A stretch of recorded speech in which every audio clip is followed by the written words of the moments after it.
All right, well, we're going to get started. And again, just a formal welcome to Laerdal's New Jersey virtual meeting. We are going to be talking today about navigating virtual learning and simulation in healthcare education. So I hope sincerely that everyone is well. I know these have been trying times. And we're kind of reinventing ourselves right now in so many ways, professionally and personally. And hopefully today in this 1 hour, we ask you to kind of turn off your technology, turn off your emails, and hopefully have 1 hour to engage with each other in the hopes that we can come together and learn a little something today. So, you know your fearless leaders, Laerdal leaders here in New Jersey. Myself, Tracy Mulcahy, for those that don't know me, I am the Senior Client Executive for New Jersey, better known as the Feet on the Street. And my fearless partner, I always say the brains of our operation, Christine Yatsko. Good morning, everybody. Thank you so much for joining us. Thank you for taking your time out of your day. We so appreciate you being here. So we're going to start on a fun note. We're going to have throughout our presentation, we're going to be doing some poll questions and we're going to ask you to participate. And the first one is a funny one. It's how many rolls of toilet paper do you have left? And we're going to ask you to respond and share the results because I have to say to all my mothers on the call, happy belated Mother's Day. One of my favorite gifts from my 10-year-old daughter was that she climbed the highest rung shelving at the Walmart to get the last 6-pack of toilet paper off the top shelf. And that was one of their presents to me for Mother's Day. So I'm in the 6 to 20 range right now because we were pretty much down to the last roll. How we doing with our answers coming in, Rach? We have lots of answers coming in. There's just a few more left. I think I'm going to go ahead and end it now. Okay, great. Let's see where we are. Because I know you still can't get toilet paper where I live in Ocean County. All right, so we're still in 13%, 0 to 5. That can be a scary proposition right there. So, but it looks like we're doing okay in the toilet paper situation in New Jersey. So I'm glad for that. So our objectives for today, what are we trying to accomplish in this hour together? We're really trying to think creatively, right? More so than ever have we been pushed to our limits to be able to provide meaningful education and clinical time for our faculty, for our learners. And so today, hopefully, we're going to inspire you to think creatively. We're going to share with you some of the ways that we can help you in thinking creative. And then hopefully if you can take 1 or 2 pieces from today's presentation and meeting and apply them, we would be grateful for that. So some of our housekeeping items that we have today. Yes, all of your mics are muted today. We have right now 122 attendees on our meeting. And for those that are presenting virtually and doing education right now, you can appreciate how chaotic it could be if everybody's mic was on. So we're going to ask you to use the Q&A function on the bottom to ask questions and chat throughout the presentation. At the very end of our meeting, we are going to save some time specifically for Q&A, and Christine is going to be managing that for us. Also throughout the meeting, we're going to be doing those polls for which we did on the quarantine. So we're going to ask you to participate in that because that's really going to be important for us for not only information for us, but information for the group to be able to see. Once our meeting is completed, in the next day or two, you will receive a survey and resource links in an email form for everybody that has attended. And then lastly, a couple days after that, we will send you the link to this recording so that people that couldn't attend today, certainly we want you to share. So I'm going to have present our presenters today, which I'm just so super excited. You know, guys, you know what a simulation healthcare education nerd I am and how excited I get about this stuff. And we have 3 wonderful presenters today. Karen Howard, who is our Laerdal Education Services Specialist. She is in Texas right now, if you can see her on her camera. We are so thrilled to have her. She is a nursing educator, and she's going to be talking today about reflection and facilitation and debriefing, and really trying to provoke thought for our students right now can be pretty difficult. So she's going to be talking about that. And then we have two presenters from Rutgers University School of Nursing, Debbie Tracy, who is the Assistant Dean and Assistant Professor for the Center for Clinical Learning, and Michelle Roberts, who is a lecturer and clinical learning facilitator, both at the Center for Clinical Learning, Rutgers School of Nursing. So we're going to hit you with another poll before we start our first presentation. And I think this is an important one, and I'm sure that you're thinking about it already. How are you framing your decision making and preparing for the fall semester? Are we back to normal? Do we not know yet? We've got a couple different contingency plans. Or are we planning on a hybrid model of virtual and on campus? If you could take a minute and give us your thoughts on that question, and we will share the results in a minute.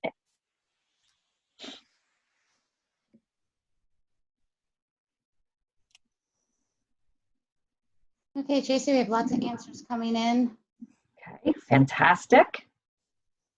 And while we have a moment, Rachel Ingram is our senior IT specialist at Laerdal. We are so happy to have her running our meeting for us today. So a good morning and a thank you to Rachel. Happy to be here. All right, we're going to close. I'm going to go ahead and end it. Looks like we have all our answers, and then we'll share the results. There we go. Wow. Those results are not surprising to me because we've had some conversations with our New Jersey institutions, and we really are up in the air right now. And so I think more than ever, we're probably going to continually to teach virtually is the feedback from everyone. So with that being said, I'm going to go to our first presentation, again by Karen Howard, and she is going to be presenting on the power of facilitation and reflection, and the thought of how do we provoke thought in our learners right now, especially how we're speaking right now virtually. So it is my absolute pleasure to welcome Miss Karen Howard. Good morning. Glad to be with you today. I hope after this discussion that we have that you'll share your thoughts on how we can provoke thought and reflection in our students as well during these trying times. So when we talk about facilitation and teaching, we've all reviewed the meaning of these terms. To begin with, when we think about reflection, we think about it being more student-centric. As facilitators, we assist, we guide, we want to work toward an outcome. We may use questioning, Socratic, open-ended, thought-provoking questions instead of those yes-no questions. You may ask questions such as, help me understand your rationale for administering an oral analgesic instead of an IV analgesic. Those all provoke thoughts in our students and help them to verbalize their thoughts and their actions and their rationale. Teaching is more instructor-led or instructor-centric, and it certainly has its place in the educational facility. Through teaching, we offer information. It may be through a lecture or through a presentation, but they're both important parts of our educational process.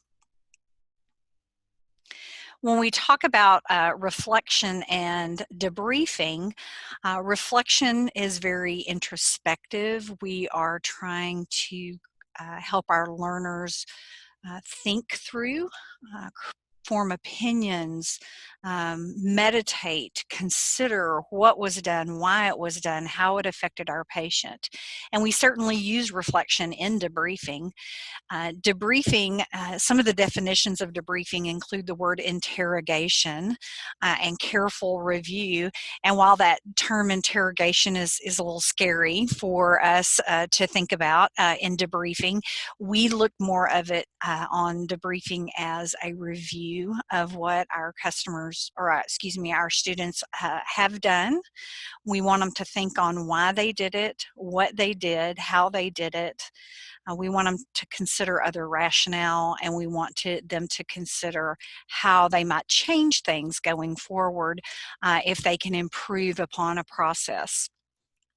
While debriefing is conducive to reviewing and obtaining information, we certainly don't want it to be construed as interrogation. It should be safe and respectful. It can include reflection, depending on how the debriefing is conducted, and that's closed or open-ended questions. And sometimes to us, it's just a matter of semantics because we look at these as being intertwined with each other, reflection and debriefing. So let's talk about the environments where we can reflect. We can reflect anytime, any place, and it's an extremely important habit to integrate into all areas of our lives. It helps us to purposely think and reflect on a situation. It's very self-focused, but in debriefing with a team, it could be team-focused. Reflection is very vital for nurses as we care for our patients and help connect what care we gave with how it affected the patient, and could we have done something differently. So we want to connect that care that we give with how we can improve processes, how we can improve our procedure, how we can change things to help our patients more in further care, but we also want to think about this in our personal lives too. It certainly helps us discover meaning in ourselves and our tasks that we do every day as mothers, as teachers, as students. It creates connection. That's what reflection does. So in the classroom, facilitation can take the place of lecture if you're doing the flipped classroom approach, where the students study and read before they come to class. So in class, we're reflecting on the content, discussing it, and maybe going a few layers deeper into the content and the context.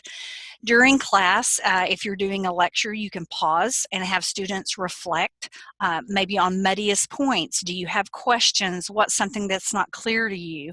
You could break the students into small group and have them reflect on the material that you've just presented, have them collaborate on a solution, have them critically think.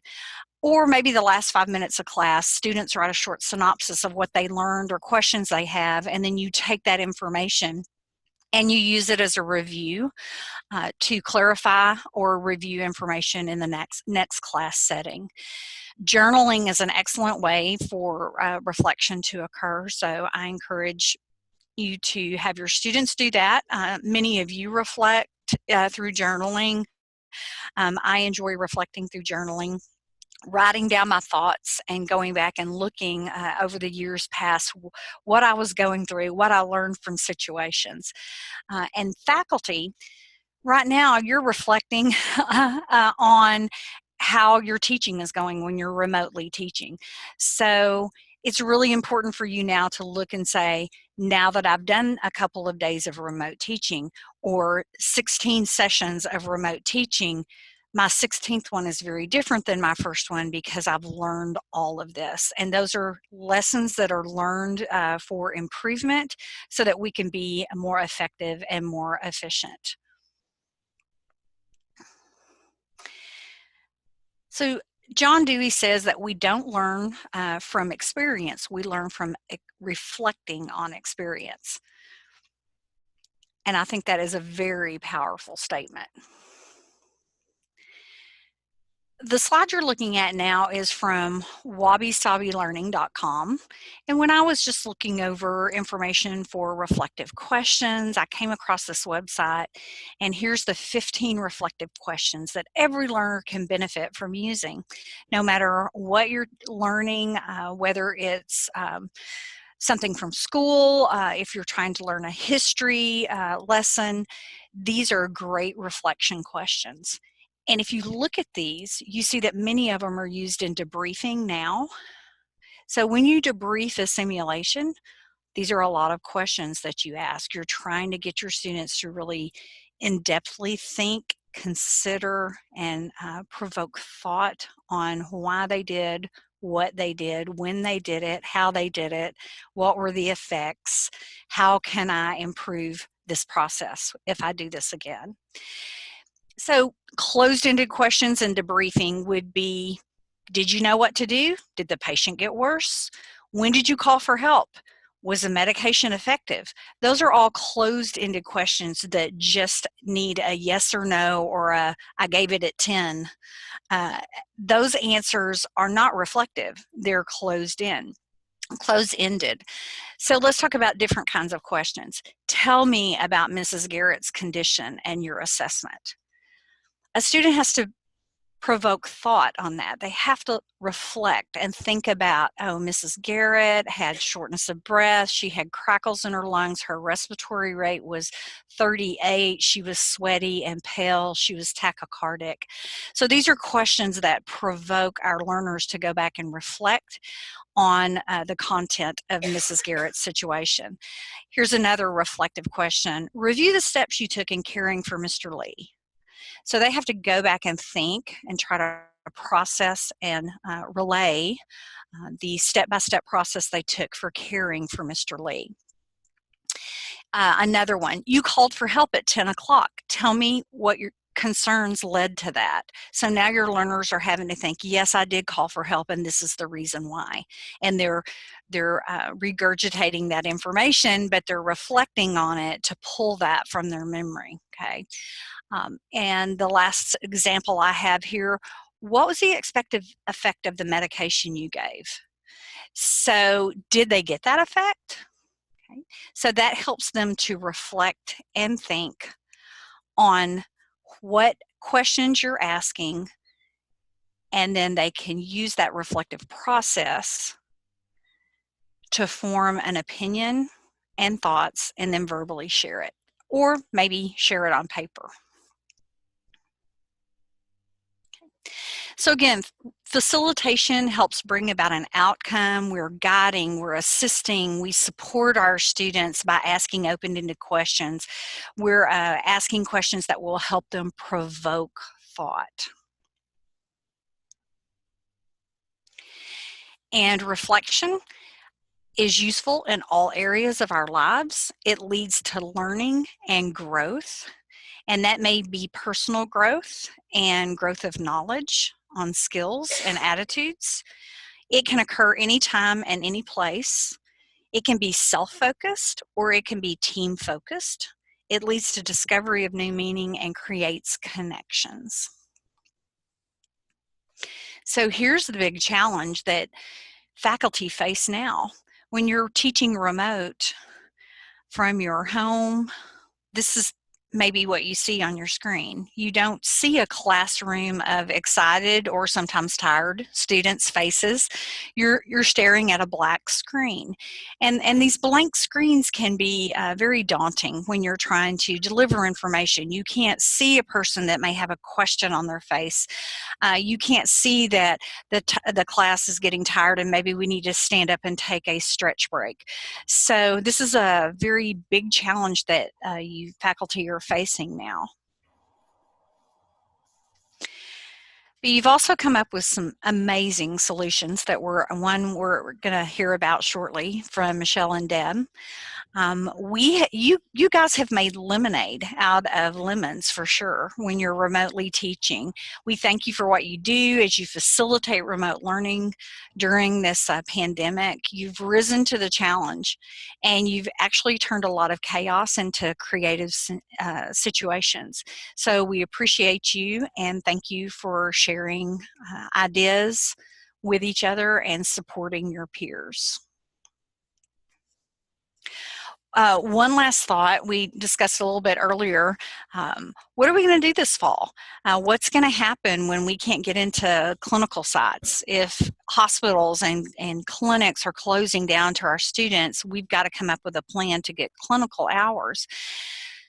So I have just a few thoughts here. I know that many areas are going to be focused or challenged with trying to find an alternative to clinical sites, and that's probably going to come in the form of increasing the use and productivity of your simulation lab. And with that comes the need to uptrain faculty and clinical faculty who may not normally use the simulation lab. So there is some great training from the National League of Nursing, the Simulation Innovation Resource Center that is available. And you can see on the right of this slide, there's a whole list of courses. And on this next slide is the basic courses that I think is a great place to start for faculty development. So having faculty that have never done simulation before, they need to understand pedagogy, implementation, integrating concepts into simulation. There's a course on the CERC site for developing faculty, one for debriefing, and one for evaluating simulations. And this is kind of the step-by-step that I see faculty taking as they're learning about simulations.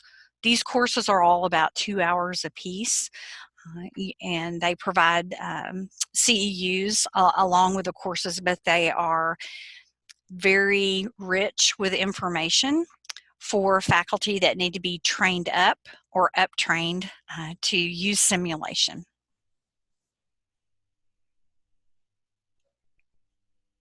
Back over to you, Tracy. Thank you, Karen.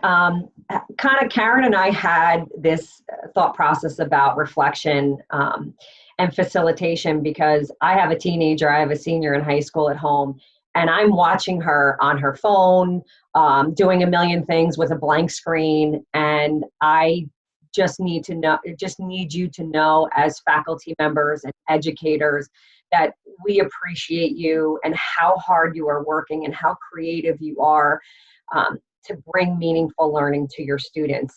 If anybody wants to share in the Q&A, any facilitation things that they do or questions about the facilitation, we'll be answering at the end of the second session. So we're going to go to our next poll question, which I think is timely after Karen's presentation, is what percentage will your simulation activities, virtual or in person, increase in the fall of 2020?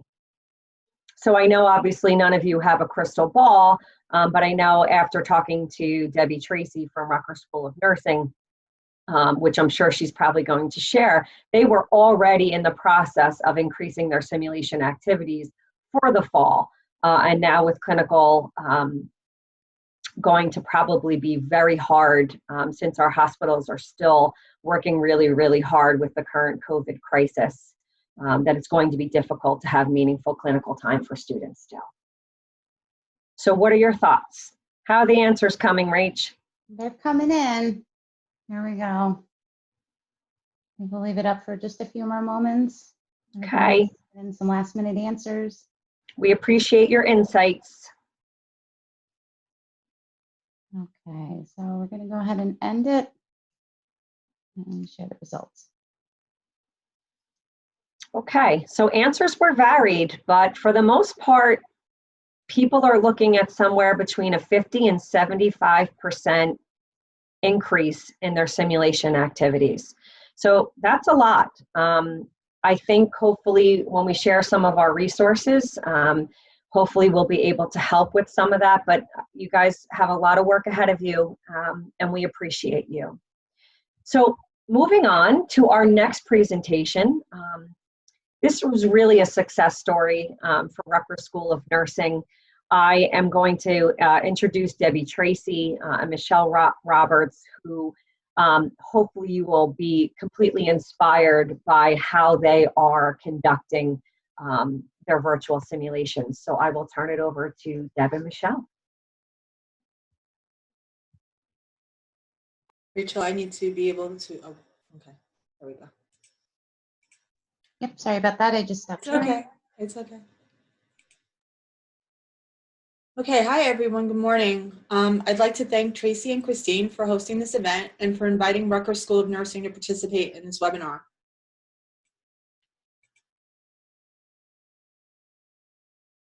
So Deborah Tracy, our Assistant Dean, is going to say a few words about the Center for Clinical Learning. So I'm a little embarrassed, my face is on there as a presenter because I'm really here on the tailcoats because I really have the privilege of being the Assistant Dean of the Center for Clinical Learning. So a little bit about the Center for Clinical Learning.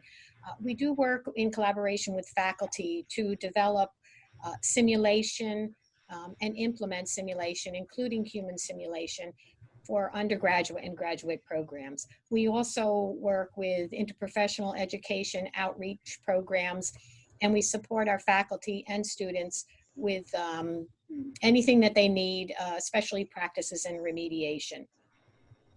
Again, I have this privilege of leading these group of colleagues, but I use that I'm really stretching that term leadership, because truly what I do is rein them back and try to just get it a little organized, because we have such a creative group of team members. It's just unbelievable. It just takes my breath away. So just to let you know, I think it was Wednesday, March 11th, when we were basically told, do not come back to the building. We were closed for 2 days. We really kind of thought we were going to return, but that did not happen. So fortunately for us, the following week was spring break. So basically we had about 12 days to convert all our experiences, and this includes interprofessional education experiences, to convert them to the remote platform. The team had to learn how to use WebEx. Again, we were all hands-on, and now all of a sudden it's no more touchy-feely. So it was quite difficult. So the team had to find our files, get access to our files. There was so much going on in conjunction with creating remote experiences. I really had the team just start out with really a blank template, and I just asked them, just put it on this template. We'll just talk through the Sims. And of course, the team just went wild. We have a lot of interactive PowerPoints, and of course, Michelle now will be telling about her storybook technique, which is really, really wonderful. So we're just so proud, and I'm so proud of being able to introduce Michelle and let her tell her story about her storybook technique. Thanks, Debbie.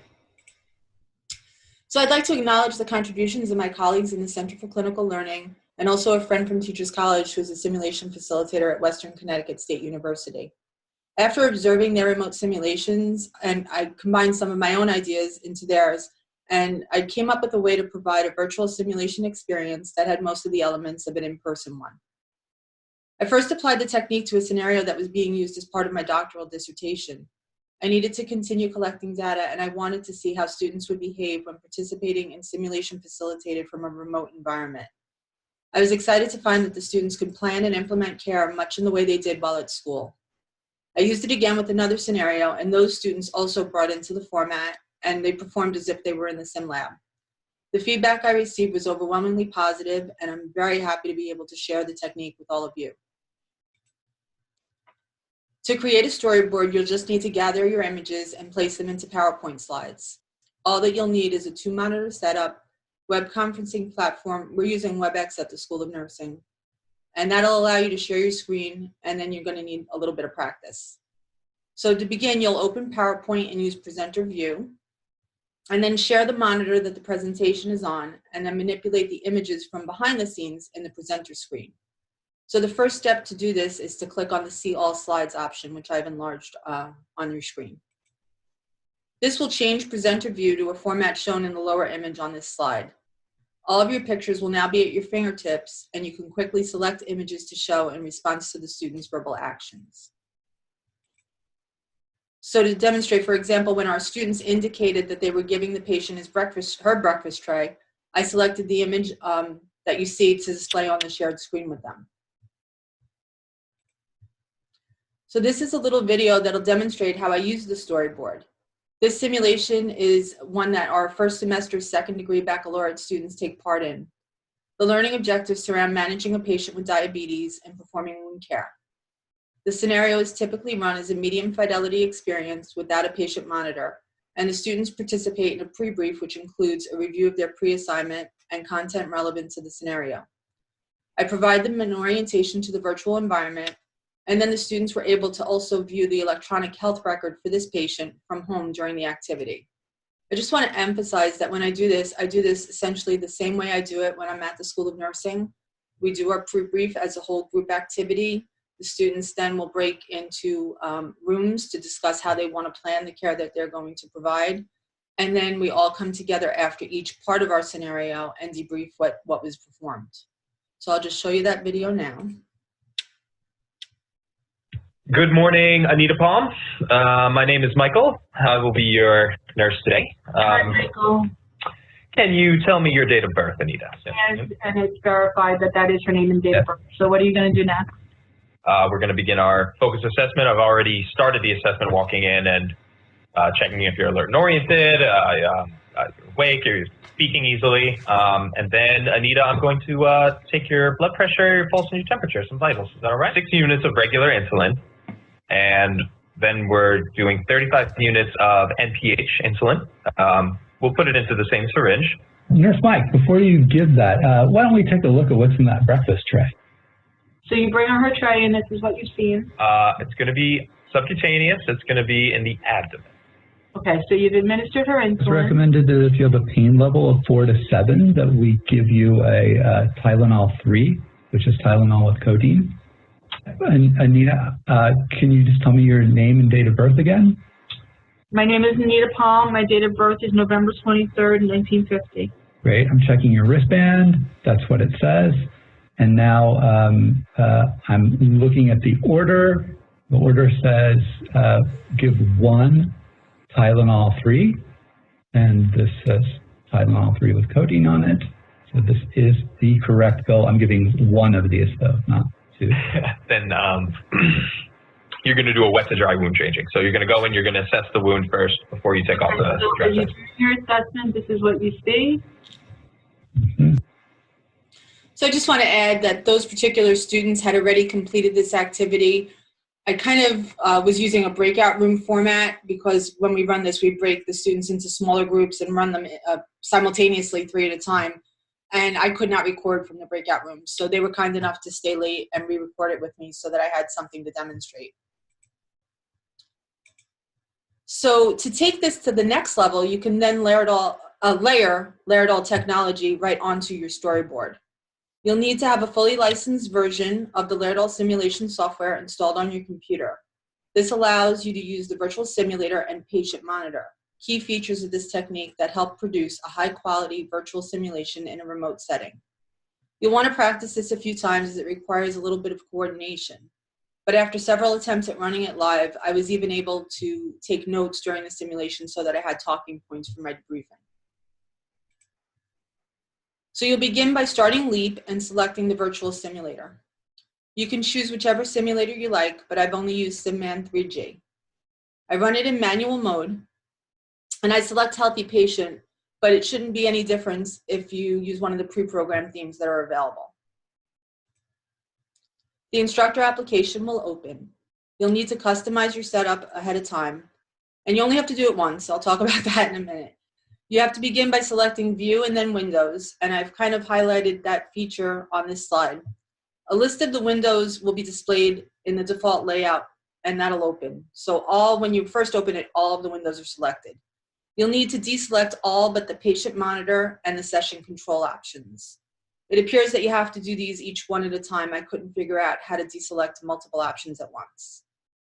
This is the most cumbersome part, but once you do it, you can save it by selecting View and then Save Layout As and name it whatever you wish. This will leave you with the upper image depicted on this slide. The lower picture shows the session control window undocked. You can then drag the patient monitor to your shared screen, that being the screen that you're sharing with the students, and control the monitor from your other screen. I demonstrate the entire process for combining LEAP with a storyboard in the following clip. So to demonstrate how I facilitate a storyboard simulation using PowerPoint and the LEAP monitor, the first step is to open up your storyboard PowerPoint. I go to a presentation. The students now see the patient laying in the bed on their monitor. I now have full control from presenter view. I next minimize that and resize it so that I can see what I'm doing behind with my LEAP software as well. I can go to see all slides, and now I have all of the slides in my storyboard available to me. The next step is to undock the session control from the LEAP software. This is necessary so that you can control the simulation from one screen and then drag the patient monitor to the screen that you're sharing with the students. So now I can begin the sim. You'll see a waveform appear when I press play. And if the students verbalize that they're giving a medication or making an assessment, I simply show them that slide by clicking on it. So if they said they wanted to assess the patient's injury, I can click on that, present it to the students. I'll go back to keep this in the see all slides view, and you'll notice that the patient monitor has disappeared. It is still there underneath the slide. It can be restored just by clicking on the session controller. I do tend to keep that off unless they're looking at the view of the patient. So again, once they're done making the assessment of the injury, I go back, I show them the patient, I go back to see all slides, and again click on the session control, and the monitor reappears for them. So if you want to increase the realism of the experience, you can then add the sounds associated with the patient monitor to the virtual simulation. You'll have the patient monitor minimized and running in the background as I demonstrate in the following video.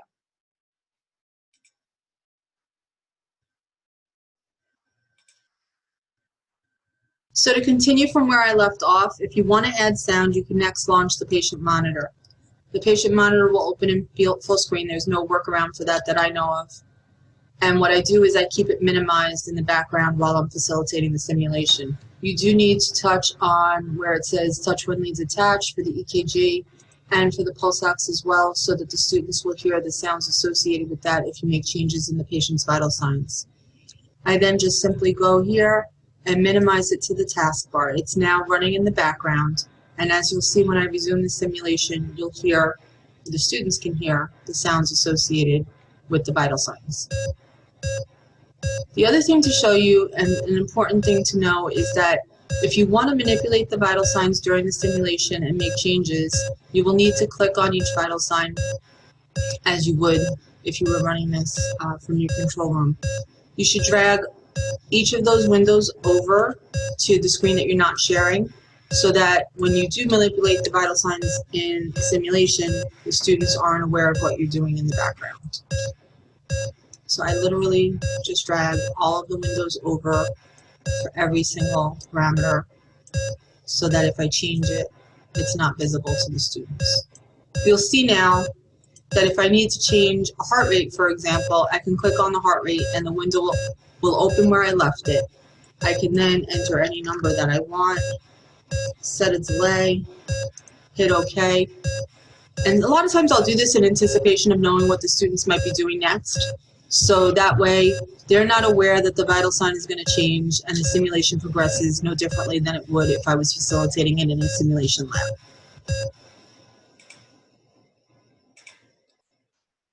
So this is the simulation that I referenced at the beginning of the presentation. It's about 3 minutes long, and it shows an activity being run using LEAP with the patient monitor playing in the background. I recorded it before I began using PowerPoint as a storyboard to show full-size images, so you will see me drag smaller pictures onto the shared screen in response to what the students say they are doing. The scenario surrounds a man who suffered a traumatic hand injury. He has concerns about a surgical procedure to treat the wound, and he later develops an allergic reaction to an antibiotic. These are junior level students enrolled in our Adult Health 1 course. They participated in a pre-brief, which included a review of their pre-assignment and content relevant to the scenario. They also received an orientation to the virtual environment, and they were able to view the electronic health record for this patient from home during the activity. So you can see I have a variety of pictures that will be the different equipment that you might use, plus your assessments, all here for you to see. And in real time, you'll also be able to see your patient's responses, okay? Yes, so we would do a neurovascular, which we would check like his cap refill for the peripheral blood flow to the fingertips. Cap refill is less than 3 seconds in all of his digits. When we were doing that, we would ask him if he can feel, and He has then sensation in all of his fingertips. we would ask him if he can move all of his fingertips. And like He has limited range of motion in all of his fingertips. So you said you were feeling pain. Can you rate your pain from 1 to 10 for me? Oh, it's like a 7, I guess. 7? Yeah. Okay. We're gonna give you some pain meds. Do you think that would help? Oh, I hope so. for the Dilaudid is for pain of 7 to 10, which is like severe pain. So Right. for that, Just the Dilaudid on the screen, you can administer it and describe how you would administer it. okay. We're giving you the ointment right now. This is gonna help with your wound healing, okay? Okay. So then you've done that, you've applied it on. we would also check the MAR for that. And Okay, so let's check out your antibiotics, and then we will have more of a discussion. Okay. So I would go to The ear doctor did say that the surgeon would be coming back and talk to him. And I think it's important that if you can talk to him before discharge. Yes, we can definitely make that happen, and I'll call the surgeon to make sure that he knows to come back. Okay, great, thank you. I know that the patient is allergic to Cipro, so there is potential for the patient to be allergic to Levaquin, so I would contact the physician, the ordering physician. Hi, so I have Mr. Flagg here. He's a 47-year-old male. He experienced multiple lacerations to his right hand last night at work, and he came into the ER. He actually has an order for Levaquin. He's allergic to Cipro. So is it possible to get an alternate medication or antibiotic for him? Yes. Thanks for letting me know. Please give Nafcillin 1 gram IV piggyback instead. And we're just giving you this medication right now to fight any possible infection that could occur. How about we take the chance again and My chest is a little scratchy. Are you having any difficulty breathing? No, just feel like really itchy. Okay, let me call the physician and see if I can get an order for something.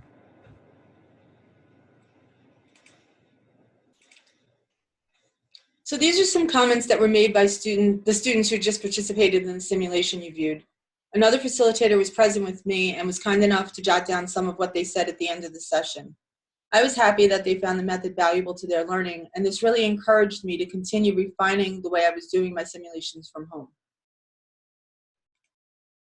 So I hope that you've enjoyed this presentation and that you'll find it useful should you have a need to conduct simulated clinical activities from a remote setting. I welcome your feedback on the concept and I'm happy to answer any questions that you might have. Thank you, Deb and Michelle. So creative. Please, audience, keep in mind that those simulations were trimmed down a lot so that Michelle could be able to share that with you. And she put some captions on the bottom of what the students were doing so that it would translate a little bit better for our virtual meeting. But those simulations were conducted in a normal format. They were anywhere from 10 to 15 minutes long, the simulations themselves. And Michelle did conduct pre-briefs and debriefs with the students for each of those simulations. And we're looking forward to answering your questions. We are going to ask you a question before we move on. We have another poll question for you. What will be your priority to ramp up simulation when you can return to campus? Please mark all that apply: faculty and staff development, updating policies and procedures, increases in your resources like staff and equipment, or other priorities. Again, we love your insight. We really want to know how we can support you and what is your priorities when you return to campus.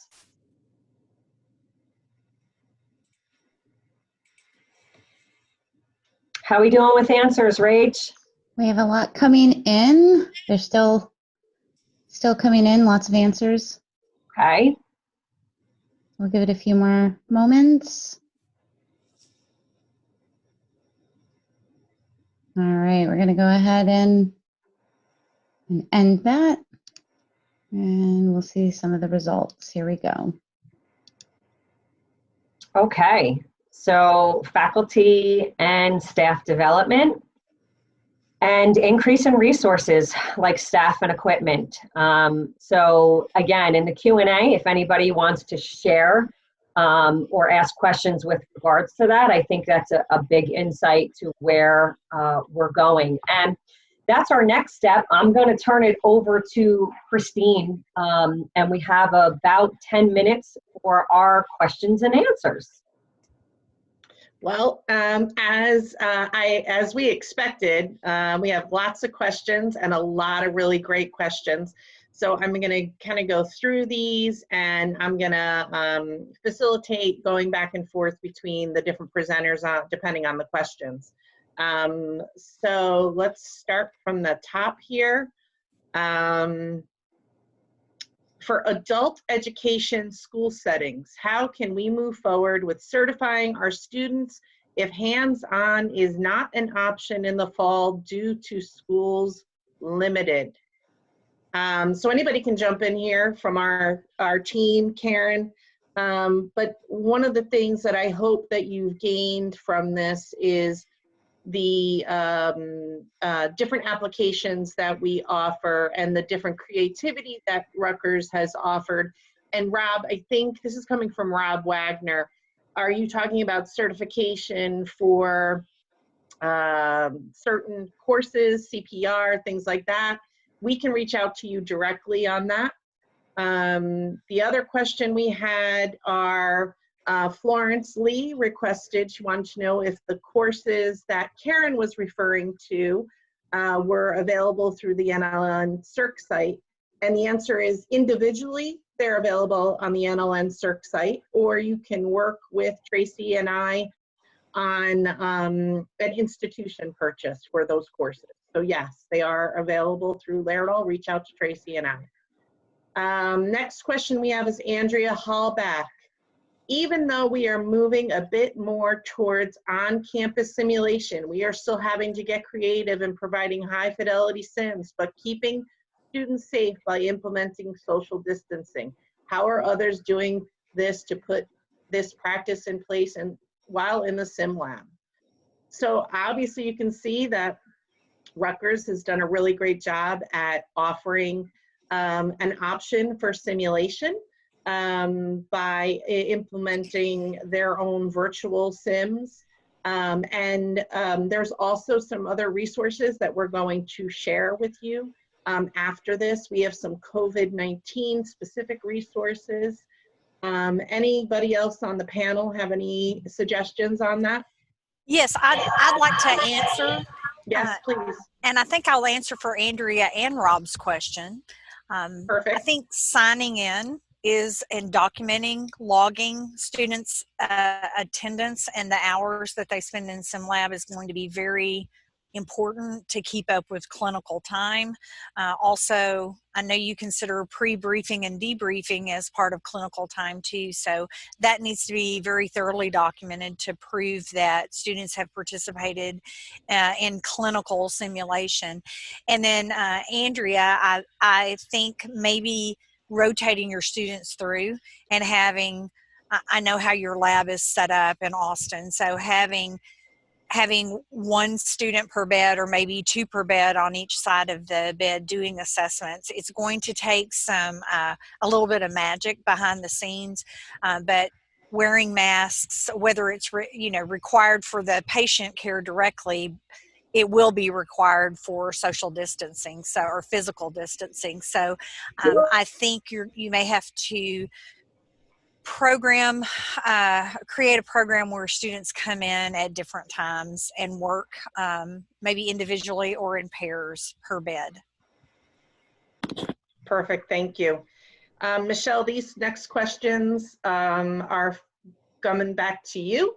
A couple of questions on, I am curious about the ratio of students and facilitator in the simulation activity. So our simulations are usually one clinical group, so it could be anywhere from 7-ish to 10 students at the max. And what we do is they come usually with their clinical faculty as well. So I usually do have another person on board alongside me so that they can play the role of the provider should the students need to make a call, or a social worker, whatever the students decide during the scenario. And that's exactly how we do it when we're at the Center for Clinical Learning as well. Perfect. Another one to wrap on that is, if there were more than one student in the activity, were there active participants and observers, and do they rotate roles? Yeah. So all of our, or not all, most of our scenarios are broken into either 2 or 3 parts because we do have larger clinical groups. So generally we put 2 to 3 people in a scenario at once, usually 2 of them as nurses and 1 of them as a visitor. I usually will not assign people to anything less than the role of the registered nurse because that's what they're in school to become. And then because the scenario is broken into 3 pieces, each group of students, I'll break them into 3 groups of 3. Sometimes there'll be an odd and 1 person will be extra, or they'll have another role. So they all do get a chance to actively engage during the scenario. While a group of students is participating in the simulation, the rest of the students are observing it, just like they do at school. We sit them in another room where they watch it on a closed circuit television.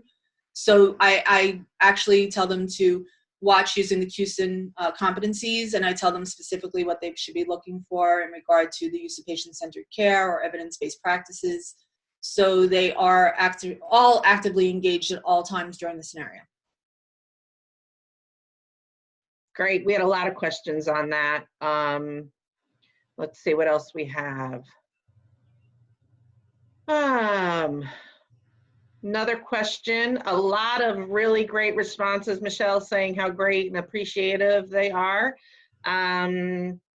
We also, how many students can you engage at a time? What do you do with the rest of the students in the group? Well, what I was just speaking to too is usually there's 3 students in any phase of a scenario. So most of our scenarios are multiple phases. So there'll be 3 students actively in the phase interacting with the mannequin. And then the rest of the students are engaged by using an observer role and watching for key elements to discuss during the debriefing. And then Perfect. They rotate. In the next group, as we go through each phase, they all get a chance to actively engage with the mannequin. Perfect. Another question, Michelle, came back for, have you been able to integrate task trainers into your storyboard? So I haven't had a need to do that as of yet, mostly because we left the School of Nursing, like Deb Tracy said, right before spring break, and I haven't been back there to take pictures. But for clinical learning, I don't see why this technique could not be applied to use of task trainers. You just need to get your images. And many of those images that you saw today were just grabbed from the internet, so they didn't always contextually best fit what I was trying to do. But I do plan to take more very specific images to each of our scenarios once I get back at the campus. So one of the number of questions that we've gotten, Michelle, is all on, and Deb, is all on you're using which platform, which web platform are you using, and do they have to use the specific one that you are using? No, that's a great question. So we are using WebEx at the School for Nursing. Of course, as everyone else probably experienced at your own schools, there was, a big crush, I guess, to learn new technologies. We had WebEx supported by our schools, so we did go to that and use that. It can be done with Zoom. It can be done with Big Blue Button, which is a feature that's integrated into some learning management systems. In fact, moving forward, I am probably going to be doing this in Big Blue Button. And Microsoft Teams. It should work in any web conferencing platform. You just have to have the ability to share a screen. Perfect. There was another question about the CDC guidelines regarding cleaning and disinfecting for COVID. We have some COVID-19 resource pages on our website that we will share as a resource at the end. Probably within the next day or so, we'll look to see that. You guys, thank you so much for all your questions. The questions keep coming in. Yep. Christine, I just want to address one last question before we move on because we're running out of time here. There was a couple of questions about other platforms of virtual simulation. And so Laerdal does offer a product called vSim, and there are lots of different courses depending on what you're looking to do. So we will share that in the resource pages that we send out after the meeting. What great questions. We couldn't get to all of them. If you have a specific question that we didn't answer, please reach out to Christine and I directly and we will get you an answer. But we're going to try and share as much as we can in our answers to you. So now we're going to talk about the resources, some of the information that we're going to send to you in a follow-up email. So Laerdal does currently have a page on our website, specifically what we're calling the Coronavirus Resource Center. And in that is different, depending on what program you're in, whether it's nursing, medical school, healthcare. We have all different kinds of resources for you specific to COVID-19. SimCapture Pro, that's diving into our debriefing system, which we have a free 90-day trial, and also Laerdal Scenario Cloud. So if you're looking for more scenario content to help with these storyboards, to use as a springboard, there'll be information about that also. We're going to do one last poll. So hang in with us. We know we're almost at the end here. And basically our last poll is saying, how can Laerdal help you moving forward? Is it new product information? Is it virtual education information? Is it technical assistance, an equipment demonstration, a virtual equipment demonstration, or some form of consultation that we can help you with? So we're asking for your input. Christine and I are looking to host another meeting in about 3 weeks. We're hoping that first week of June. So your feedback on this is imperative so that we continue to bring you the information that you need. How we doing with our answers, right? They're coming in. They're coming in. They're fantastic. All right, so I'm going to go ahead and give everybody one more moment to put in their last minute answers, and then we're going to go ahead and end it. So I'm going to go ahead and end that, Tracy. Okay, great. And then one last thing I wanted to share with everyone, because I know for me, lots of you know how I love to share my family with you, because I really do feel like you are my family. And I thought, what better time during Mental Health Awareness Month to talk about some mental checks for ourselves as educators, as family members, people who are taking care of parents, taking care of children. And I think always the first one is always, what am I grateful for today? And Christine and I have had this conversation that if one thing quarantine has brought a silver lining is it's the ability to really kind of sit down and reflect on our lives. And it really is Christine and I's complete pleasure to have the opportunity to be partners with all of you, whether you are upfront in health, frontline healthcare, whether you are ridiculously creative like Michelle Roberts, who literally, she shared with me, I said, Michelle, how did this come about?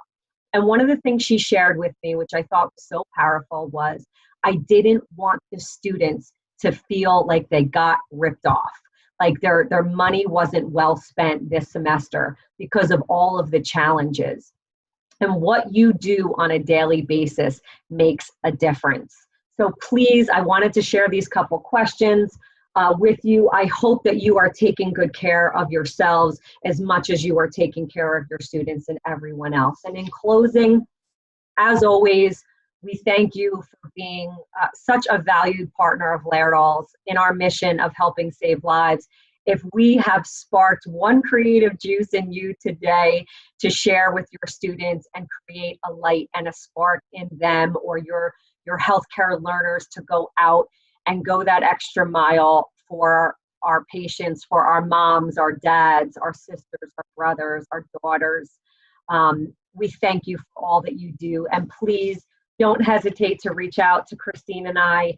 And we thank you so much for your time. And please be well and be safe.